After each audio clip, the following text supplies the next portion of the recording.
and I are going to head up to Susan Collins' office, Suite 802. We're here at 1 Canal Plaza in Portland. It's been over 2 months since I sent out emails and since I talked to the office in Augusta. And so I'm going to correspond with them in a few minutes to see if I can get answers to my questions.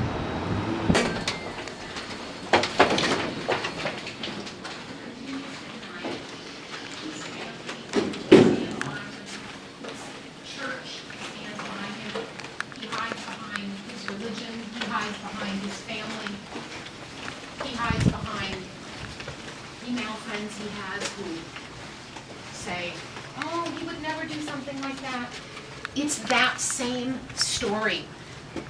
And my concern is that the message that ignoring this behavior sends to young men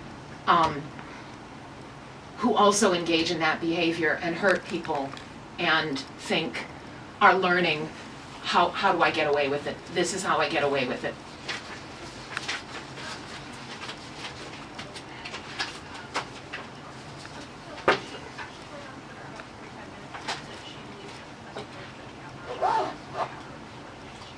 I'm sorry, I can see your mouth moving, but I can't hear a thing you're saying.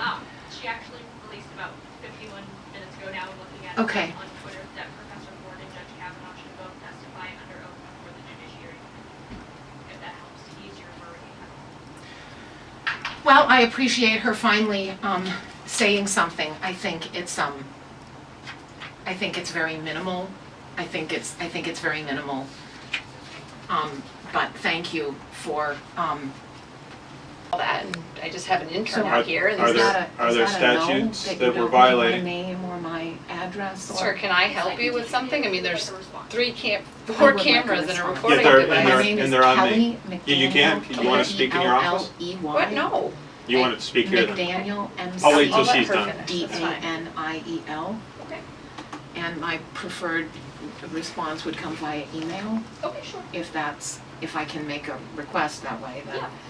So it's the personal story that I told in there is, that is still a personal story, and she doesn't have my permission to,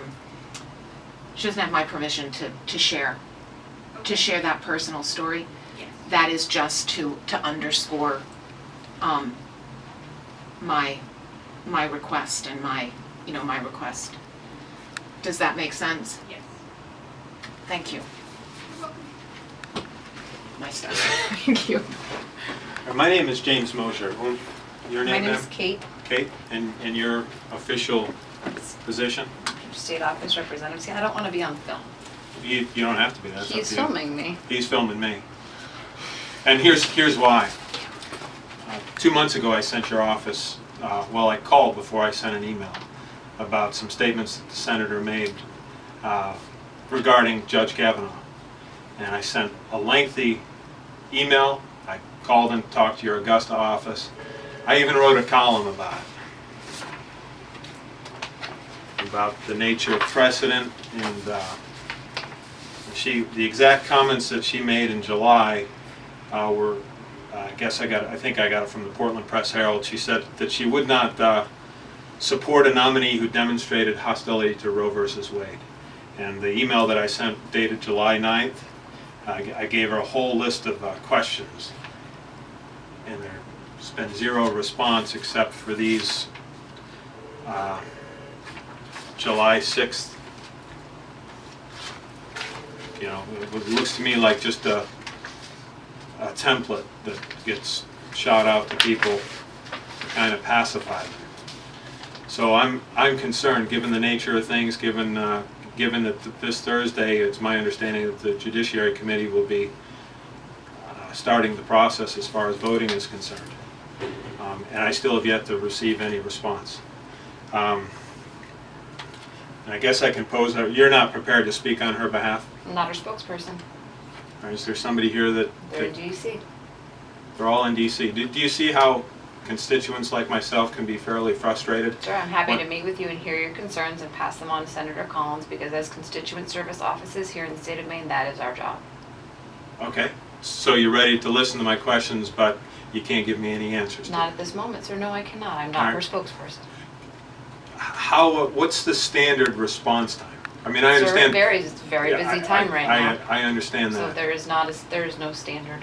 But let me ask you this. If you were the boss, It's not my, if you were running a business, okay, and you sent out some directives to employees, how long would you expect, and what I'm insinuating here is that I'm the boss, if I can be so, I don't know, arrogant. Myself and the constituents of Maine, we run the show, And so when I have basic questions and I wait 2 months and I don't receive any kind of response. you have received a response. It's a response that you view as not adequate. All right, so you can answer this, right?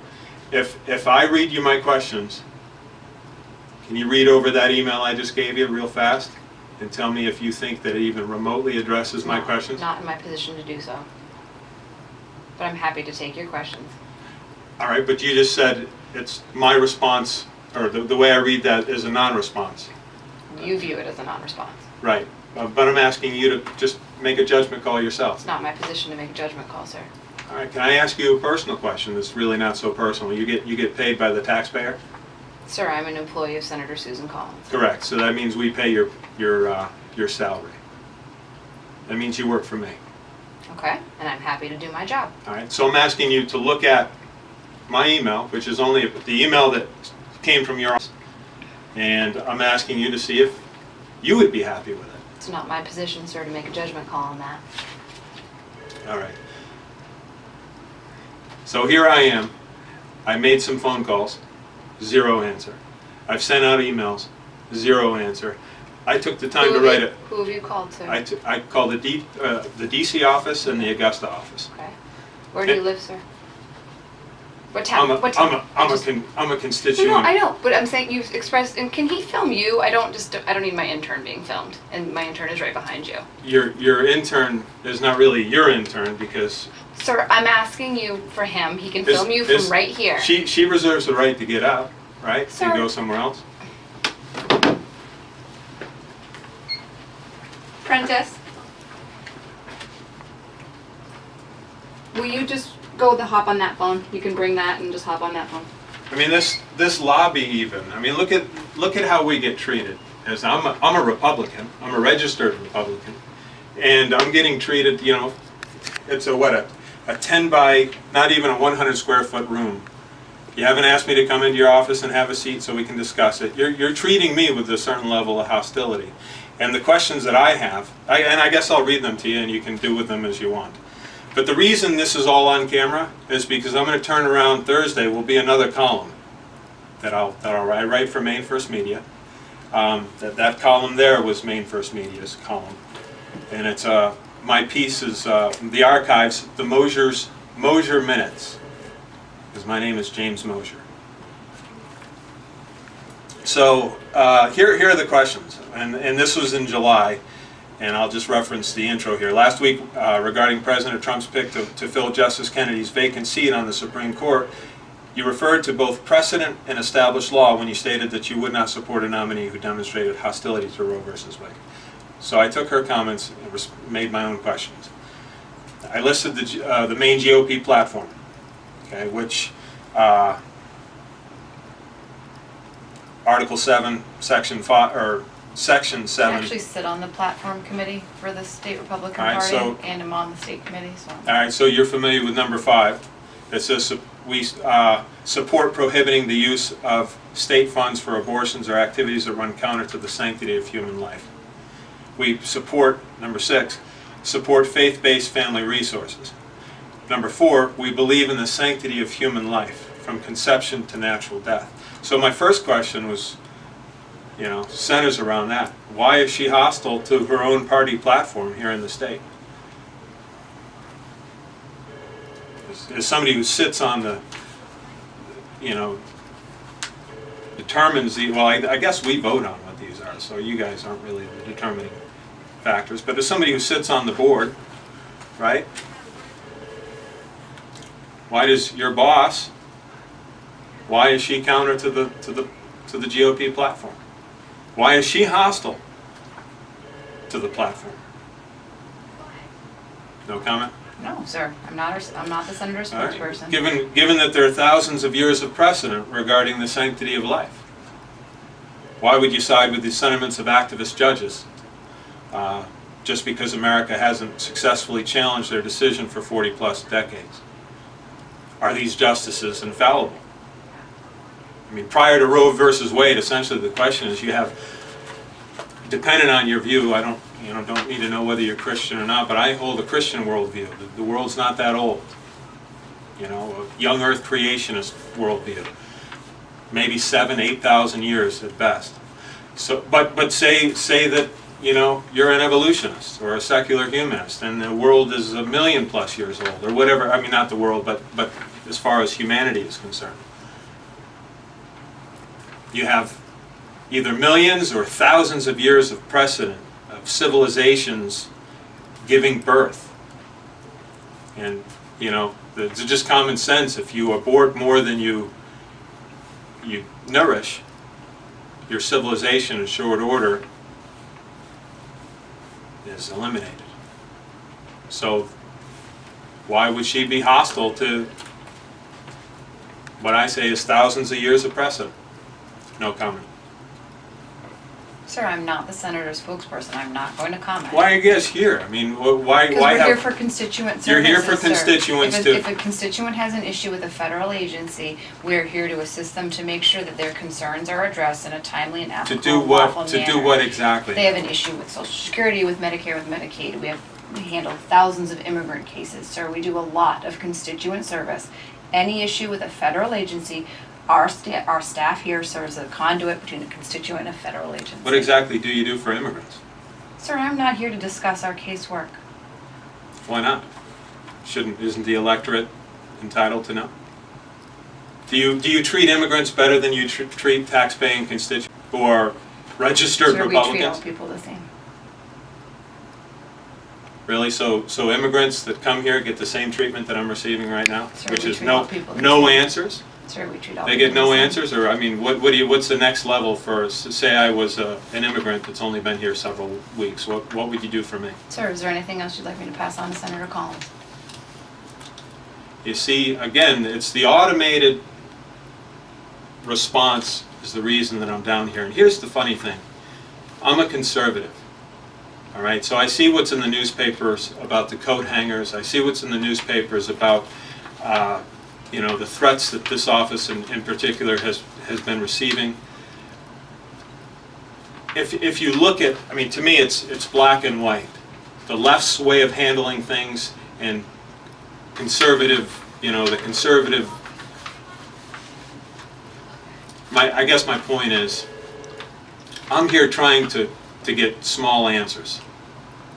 I'm here trying to make, you know, my own contribution to rectifying this issue. And I hit a block wall. Sir, I'm here hearing everything you have to say, and I've taken your documents, and I'm happy to take your questions. As far as established law is concerned, I go into Scripture. You'd be hard-pressed to discover texts more ancient and established than the Scriptures.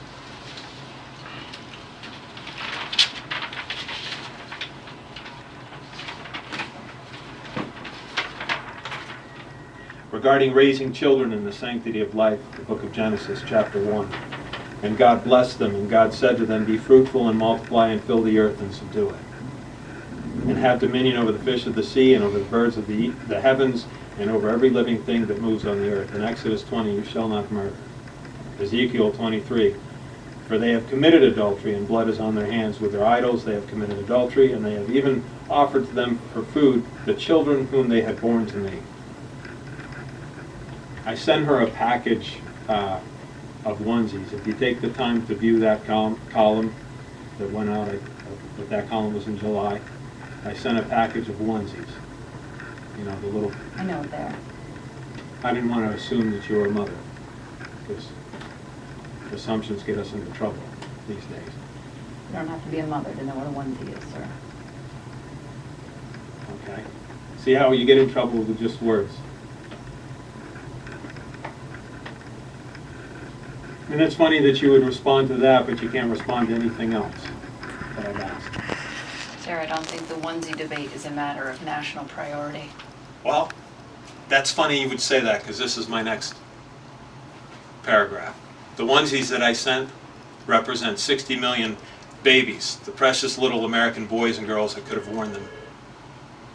That's a national crisis to me.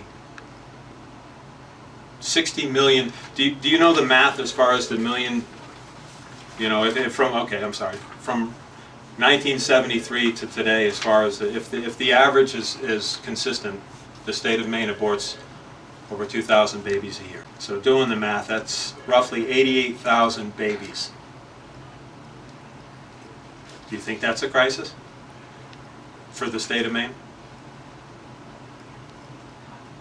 I mean, you just had a snarky response about the onesies. I think it's a crisis. But you know what? The progressives think it's a crisis too, because they've been telling us, if you pay attention to anything that's going on here in Maine, and I don't mean to be condescending, but the progressives of Portland, the ones that are importing all these immigrants, and that's why that question was important to me, like Mayor Ethan Strimling and Councilor Pius Ali, they're telling us that the state of Maine is too old and too white. Gee, I wonder why we're too old. Perhaps it has something to do with the abortion of all the babies. And I'm just about done. And I appreciate you. Again, I could have done this at the house. The whole reason for these cameras is because if I get no answer, I'll do it again. And I'll do it again, and I'll keep writing. And it's not a threat. See, I'm not a leftist. I'm a husband and a father. These are all my kids. My wife and I made the choice to have children. But let me ask you this. You know, because the senator is pro-abortion. And if you boil it down to essentially the basic parts of the argument, and we'll spot you the incest and the rape. And life and health of the mother. All of the rest of it, and I'll spot you that too. It's a small percentage of the amount of, I don't know what the last statistics is, close to 1 million babies that we aborted last year. I'll spot you all of that, but give me the rest of them, the thousands of babies. And here's why, because the rest of those abortions boil down to irresponsibility. I don't want to take the responsibility. So if I can make that decision, or better yet, my wife could have made that decision, or any mother out there, any expecting mother that's pregnant can say, hey, look, I don't have what it takes to be a mom. And I'm going to make the decision to, as hard as it is, I'm not disputing that it's difficult, but to make the decision to eliminate the baby. Why can't, out of, you know, the fact that I can't take care of him, you know, over the years, my oldest here, he's a senior this year. And over those 17 years that we've had him, there have been hard times in our own home. Difficult things, you know, bills get, you know how things are, you know, or I don't want to make any assumptions, but sometimes it's hard to pay the bills. Sometimes the kids aren't acting the way that you want them to act. Sometimes life is difficult, and if a mother can make the decision prior to birth, why can't a parent make that decision after birth? So, versus Wade prevented any of this. To go back to the onesies. The onesies represent the roughly 60 million babies, precious little American boys and girls that could have worn them, could have grown out of them, and gone on to make their mark upon this world. Roe versus Wade prevented any of this from happening for these little ones. Instead, these souls were forcefully ripped from their mother's womb, perhaps the greatest illustration of pristine safety known to man, and summarily snuffed out in the name of choice. Seems rather harsh to me. Permit me to suggest that yours is the hostile position. It's hostile to God, to the history of man, to American ideals, to the honor of motherhood, to the American voters who turned out to elect Donald J. Trump, and most of all to the thousands of babies that Roe versus Wade is enabling to be butchered daily under the guise of reproductive rights.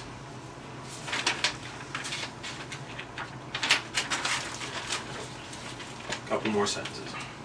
In 2009, President Obama reproved Republican legislators with this remark: elections have consequences.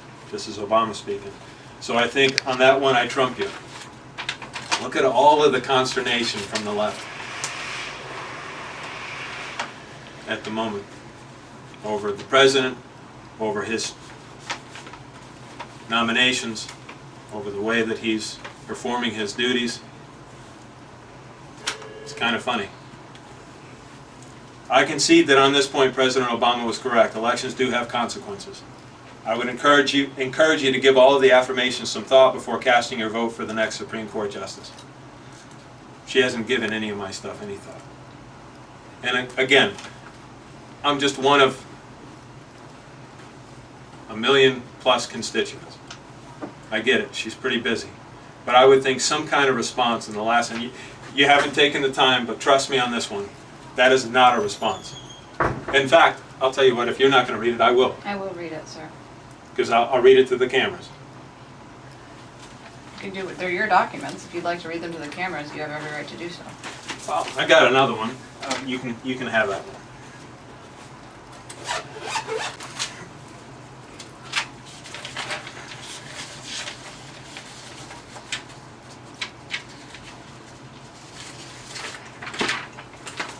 The first one was just a couple liners thanking me for sending the email. A couple sentences, rather. Dear Mr. Mosher, thank you for contacting me regarding President Trump's impending nomination of an individual to the Supreme Court following Justice Kennedy's retirement announcement. I appreciate you taking the time to do so. This is July 6th. Over the past 30 years, the handling of Supreme Court of the United States vacancies has become increasingly contentious, and this time is no exception. It is the constitutional duty of the Senate to give our advice and either consent or withhold our consent for judicial nominations. As with all judicial nominees, but especially for a Supreme Court justice, I consider carefully the nominee's intellect, integrity, qualifications, experience, temperament, and respect for the Constitution and the rule of law. This is the approach I have taken with every judicial nominee who has come before me, some of whom I have supported and some of whom I have voted against. When the President nominates an individual to fill the Supreme Court vacancy, I will consider carefully whoever is nominated, and I look forward to his or her public hearing before the Senate Judiciary Committee. Again, thank you for contacting me. You tell me. Any of my questions addressed? My questions weren't very contentious. I'm not sending coat hangers. I'm not threatening to rape anybody in the office. That is so far from the Christian, from the husband, and from the father that I am. But I am a concerned constituent. I do pay attention. I've asked pretty basic common sense questions that I believe if she has any courtesy or compassion for those that elect her, she might want to take the time.